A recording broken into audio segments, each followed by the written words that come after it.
बात 1907 की है। दिल्ली में लोग भीषण गर्मी से परेशान थे और बीमार पड़ रहे थे। तब पुरानी दिल्ली के लाल कुआं बाजार में एक हकीम ने लोगों को ठीक करने के लिए एक दवा इजाद की। ये दवा कुछ और नहीं बल्कि रूह अफ़ज़ा थी।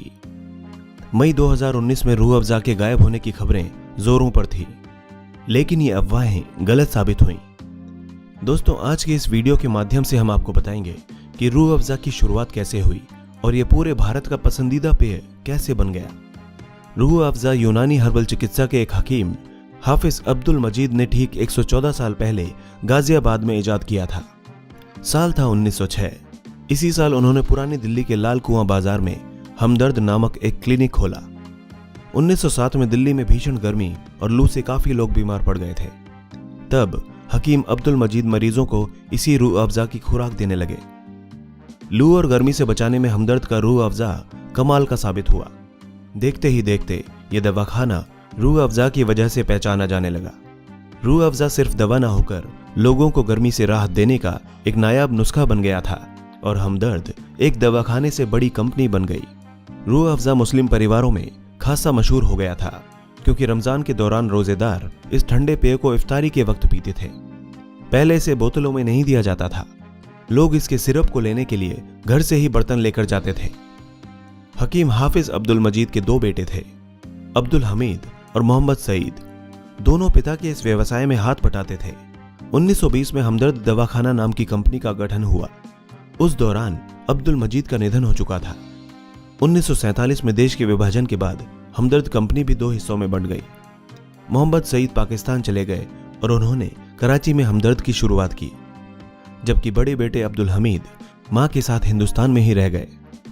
बाद में अब्दुल हमीद के भी 2 बेटे हुए, अब्दुल मोईद और हम्माद अहमद। 1948 में हमदर्द कंपनी को वक्फ यानी चैरिटेबल बना दिया गया और मुतवल्ली यानी प्रबंधन निदेशक अब्दुल मोईद को बनाया गया, जबकि हम्माद अहमद मार्केटिंग का काम देखने लगे।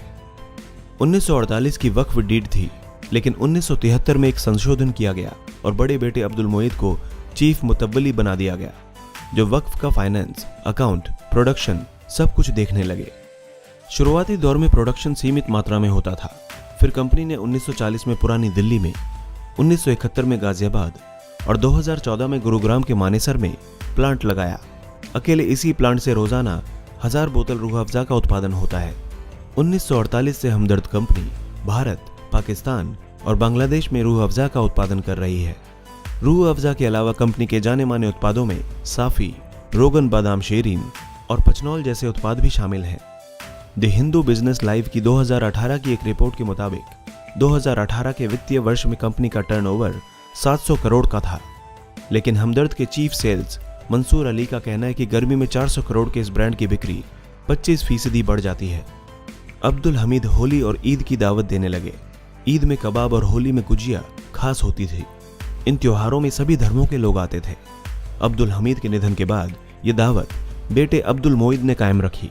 उनकी दावत में जवाहरलाल नेहरू, इंदिरा गांधी, अटल बिहारी वाजपेयी से लेकर सिने स्टार राज कपूर, दिलीप कुमार, सायरा बानो समेत कई देशों के राजदूत भी आते थे। दिवाली और होली में रूह अफ़ज़ा के गिफ्ट पैक भी बनते थे और नामचीन लोगों के यहाँ पहुंचाए जाते थे। रूह अफ़ज़ा का सिरप बनाने के लिए काफी सारी जड़ी बूटियों, फूलों और फलों का इस्तेमाल होता है। इसमें पीसनेल, चिक्सर, अंगूर किशमिश, यूरोपियन सफेद lily, blue star water lily, gum, borage, धनिया जैसी जड़ी बूटियां होती हैं। तो फलों में नारंगी, नींबू, सेबस, जामुनस, स्ट्रॉबेरी, रसबेरी, चेरी और तरबूज जैसे फलों का इस्तेमाल किया जाता है, जबकि सब्जियों में पालक, गाजर, माफी हफ्गे और फूलों में गुलाब तथा केवड़े का प्रयोग किया जाता है। एक खास किस्म की जड़ी वेटिवर भी इसके सिरप में डाली जाती है। रूह अफ़ज़ा भले ही पहले एक चिकित्सीय पेय की तरह बनाया गया हो, लेकिन जल्दी ही ये गर्मी में शीतलता देने वाला पेय बन गया था। इसके इतने लंबे समय तक टिके रहने की एक वजह यह भी है कि इसकी रेसिपी एक सीक्रेट रेसिपी है, जिसका स्वाद आज भी वैसा का वैसा है। जिस किसी ने भी रूह अफ़ज़ा बचपन में पिया है, उसको आज भी वही स्वाद मिलता है।